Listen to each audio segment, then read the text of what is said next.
Hi అండి. ఈ వీడియోలో నేను మీతో ఒక టిప్‌ని అయితే షేర్ చేసుకోవాలని అనుకుంటున్నాను.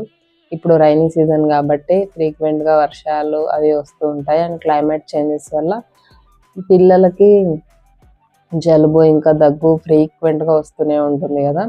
అందులోనూ ఈ 1 ఇయర్ బిలో పిల్లలకైతే ఫ్రీక్వెంట్‌గా వస్తుంటది దగ్గు, జలుబు. ఎందుకంటే వాళ్ళు చేతులు అవి ఇవి పట్టుకొని మొత్తం అన్ని నోట్లో పెట్టేసుకుంటారు. అండ్ ఏది దొరికినా ఫస్ట్ వాళ్ళకి నోట్లోకే ఎళ్తదనమాట. సో, దానివల్ల కొంచెం ఫ్రీక్వెంట్‌గా కోల్డ్ అండ్ కాఫ్ వస్తుంటాయి. నేను చాలా చాలా తక్కువైతే సిరప్స్ యూజ్ చేస్తాను. కోల్డ్ అండ్ కఫ్‌కైతే అస్సలు యూజ్ చేయను. ఓన్లీ ఫీవర్‌కి మాత్రం యూజ్ చేస్తా అనమాట.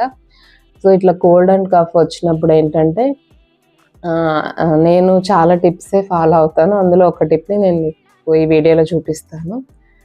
షేర్ చేసుకుంటాను. సో, పసుపు ఇంకా రాగి పిండి రెండిటిని కలిపి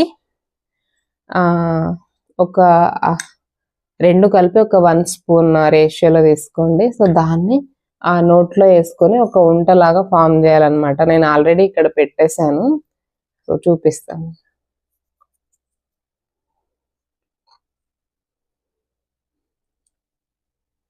సో, ఒక ఉంటలాగా ఫామ్ చేసేసి దాన్ని పిల్లలకి ఏంటంటే 1.5 ఇయర్ బిలో పిల్లలకి ఇక్కడ సాఫ్ట్‌గా ఉంటది గదా స్కిన్. పునుకు అంటారు గదా తలపైన. సో, అక్కడ దీన్ని ఇట్లా పెట్టి ఒత్తేసేయాలన్నమాట. నైట్ టైం పెడితే పొద్దున్న కల్లా కొంచెం తగ్గిపోతది. ఒక 2 డేస్ అయితే చేయండి. తగ్గిపోతది. డెఫినిట్‌గా తగ్గుతది. ఒకసారి ట్రై చేసి చూడండి. ట్రై చేసిన వాళ్ళు డెఫినిట్‌గా కామెంట్ సెక్షన్‌లో అయితే చెప్పండి. నోట్లోనే ఎందుకేసుకోవాలి అనేది నాకు గూడా తెలీదు. మా అమ్మ అయితే నోట్లో యేసుకొని పెట్టాలి అని చెప్పిందనమాట.